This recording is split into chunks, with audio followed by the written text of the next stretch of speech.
Ada yang berubah dari bentuk keresahan yang muncul tahun ini, bukan lagi sekadar simbol protes anak muda, tetapi mulai menyentuh soal identitas daerah. Tahun lalu, bendera bajak laut yang dikibarkan di berbagai tempat masih mudah dianggap sebagai ekspresi Gen Z. Namun menjelang HOT ke-81 Republik Indonesia, simbol yang muncul terasa jauh lebih sensitif. Di Aceh, bendera yang pernah menjadi bagian dari konflik kembali dikibarkan. Di Papua, massa membawa tuntutan politik dan identitas ke jalan. Sementara di Kalimantan, simbol Borneo Raya ikut muncul. 3 wilayah dengan sejarah dan persoalan yang berbeda, tetapi muncul dalam suasana yang sama.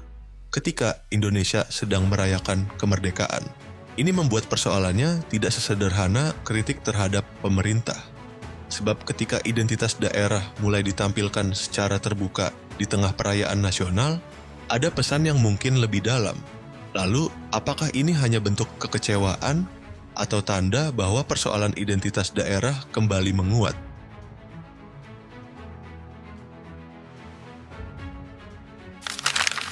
Ada satu hal yang membuat rangkaian peristiwa ini menarik perhatian. Yang muncul bukan satu simbol dan bukan pula di satu tempat. Aceh, Papua, Kalimantan, hingga Maluku memiliki sejarah yang berbeda. Tetapi menjelang HUT ke-81 RI, simbol-simbol identitas daerah kembali terlihat di ruang publik. Di Aceh, peringatan 21 tahun Hari Damai Aceh pada 15 Agustus justru diwarnai ketegangan. Bendera bulan bintang dikibarkan, sementara Wakapolda Aceh, Brigjen Pol Ari Wahyu Widodo, dilaporkan diusir ketika hendak menghadiri zikir dan doa bersama di Masjid Raya Baitur Rahman. Situasi memanas setelah Garuda Pancasila dicopot dari kediaman resmi Gubernur Aceh, bahkan diseret dan diinjak-injak, sementara merah putih digantikan dengan bulan bintang. Ribuan kilometer dari sana, Papua kembali menunjukkan dinamika politiknya. Komite Nasional Papua Barat menggelar Long March dengan membawa simbol organisasi dan menyuarakan persoalan politik serta identitas Papua. Bagi peserta, ini adalah bentuk aspirasi. Namun bagi aparat, mobilisasi semacam itu menyentuh wilayah yang sangat sensitif karena berkaitan dengan kelompok pro-kemerdekaan. Di Kalimantan Timur, Borneo Raya terlihat berkibar di Samarinda. Sementara dari Maluku muncul seruan, pulangkan merah putih ke Jakarta, disertai laporan mengenai bendera Republik Maluku Selatan yang dipasang di sejumlah lokasi di Aboru. 4 daerah, 4 sejarah, dan tentu saja 4 persoalan yang tidak bisa disamakan. Namun ketika simbol-simbol ini muncul hampir bersamaan di tengah perayaan kemerdekaan, sulit untuk tidak bertanya, apakah semuanya sekadar bentuk kekecewaan terhadap pemerintah, atau ada keresahan yang jauh lebih dalam terhadap cara negara memperlakukan daerah-daerahnya.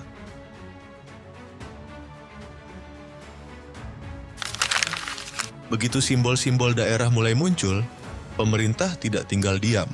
Namun cara negara merespons ternyata berbeda-beda di setiap wilayah. Di Aceh, aparat mengambil langkah paling tegas. TNI Polri membubarkan massa yang mengibarkan bendera bulan bintang di halaman Masjid Raya Baitur Rahman, lalu prajurit TNI menurunkannya. Aparat mengatakan pendekatan persuasif sebelumnya sudah dilakukan, tetapi tidak berhasil. Dalam rapat Forkopimda, pemerintah Aceh juga menyebut adanya dugaan pihak yang menggerakkan massa dan melibatkan anak-anak. 5 orang sempat diamankan sebelum dilepaskan. Di Papua, ketegangannya mengambil bentuk berbeda. KNPB Sentani mengklaim massa dibatasi saat hendak menuju DPR di Kabupaten Jayapura. Mereka juga menuding aparat menggunakan gas air mata dan water cannon yang disebut menyebabkan 4 orang mengalami luka ringan. Sementara di Kalimantan Timur, pendekatannya justru lebih longgar. Bendera Borneo Raya disebut masih diperbolehkan berkibar selama posisinya berada di bawah merah putih. Jadi, satu simbol mendapat 3 respons berbeda. Dibubarkan di Aceh, dibatasi di Papua, dan diberi ruang di Kalimantan.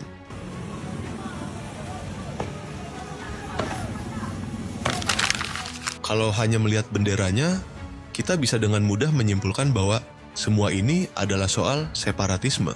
Tapi kenyataannya jauh lebih rumit. Simbol yang sama bisa membawa pesan yang berbeda, tergantung siapa yang mengibarkannya dan apa yang sedang mereka tuntut. Kita mulai dari Kalimantan. Bendera Borneo Raya dengan warna merah, kuning, dan biru punya akar dalam identitas budaya masyarakat Dayak.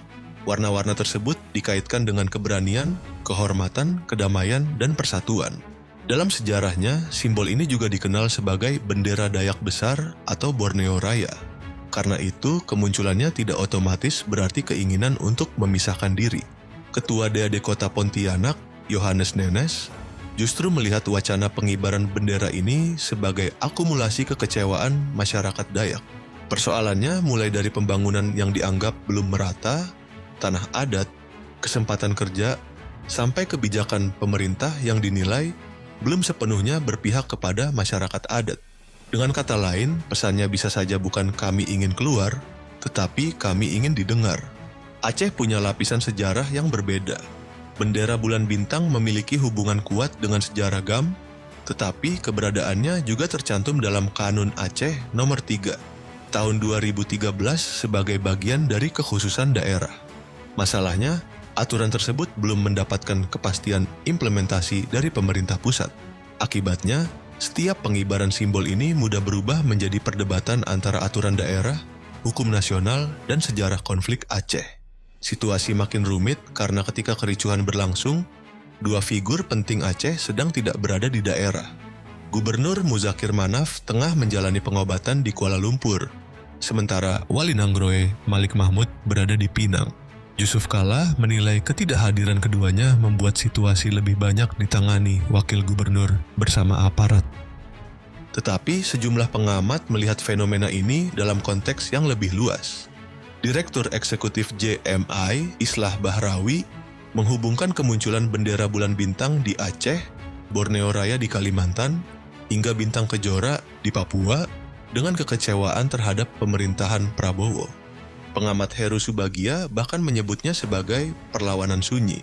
Menurutnya, keresahan tersebut tidak selalu berarti penolakan terhadap Indonesia, melainkan bentuk ketidakpuasan terhadap persoalan keadilan sosial, ekonomi, pendidikan, hukum, dan kebijakan pemerintah. Namun negara tentu memiliki batas. Menko Polkam Jamari Caniago menegaskan bahwa penyampaian aspirasi tetap dilindungi, tetapi harus berjalan sesuai hukum. Jika berubah menjadi pengerusakan atau tindak pidana, aparat harus bertindak. Yang menarik, pemerintah juga tidak hanya memilih jalur keamanan. Presiden Prabowo memerintahkan percepatan pembahasan Undang-Undang Otonomi Khusus Aceh yang akan berakhir pada 2027.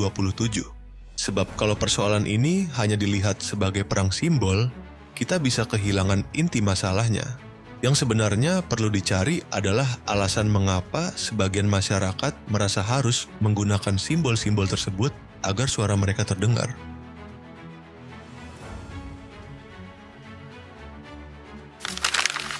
Lalu, setelah semua bendera diturunkan dan situasi mulai mereda, persoalan sebenarnya justru baru dimulai.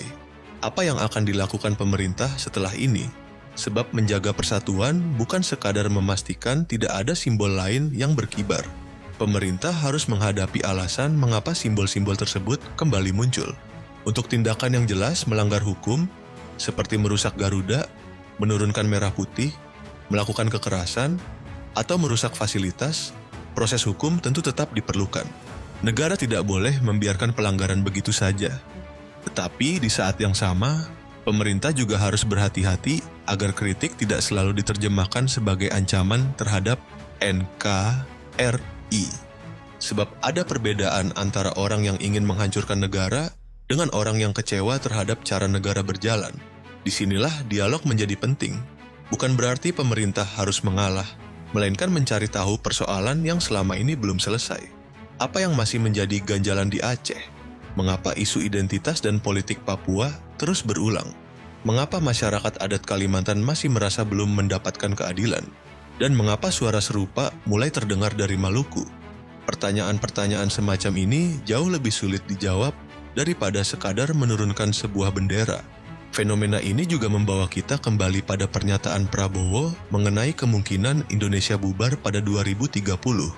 Pernyataan itu tentu tidak berarti Indonesia pasti akan bubar. Tetapi ada satu pesan yang tetap relevan. Negara bisa menjadi rapuh ketika ketimpangan, ketidakadilan, dan buruknya tata kelola dibiarkan terlalu lama. Coba lihat Indonesia dari atas. Aceh berada di ujung barat, Kalimantan berada di tengah, Maluku dan Papua membentang jauh di timur. Kemunculan simbol-simbol daerah di wilayah tersebut tidak otomatis berarti semuanya sedang menuju perpisahan. Tetapi titik-titik ini tetap layak dibaca sebagai alarm, terutama jika keresahan yang sama terus muncul berulang kali. Dan mungkin disinilah pemerintah harus membuat garis yang jelas. Mengkritik pemerintah bukan berarti membenci Indonesia. Menuntut pembangunan yang lebih adil, memperjuangkan tanah adat, meminta pemerataan ekonomi, atau mendesak penyelesaian persoalan lama juga tidak otomatis berarti menolak NKRI. Justru pertanyaan yang harus dijawab adalah, mengapa sebagian rakyat merasa simbol daerah menjadi cara yang paling efektif untuk membuat suara mereka terdengar? Karena persatuan tidak lahir hanya dari slogan. Tidak cukup pula dengan mengibarkan merah putih setiap bulan Agustus. Persatuan bertahan ketika masyarakat merasa dihargai, didengar, dan diperlakukan adil. Pada akhirnya, persoalannya bukan sekadar bendera mana yang berkibar paling tinggi. Persoalannya adalah apakah masyarakat Aceh, Papua, Kalimantan, Maluku, dan seluruh pelosok negeri masih merasa Indonesia adalah rumah mereka. Jika jawabannya ingin tetap iya, maka negara bukan hanya harus menjaga merah putih tetap berkibar, tetapi juga menjaga alasan mengapa rakyat ingin terus mengibarkannya.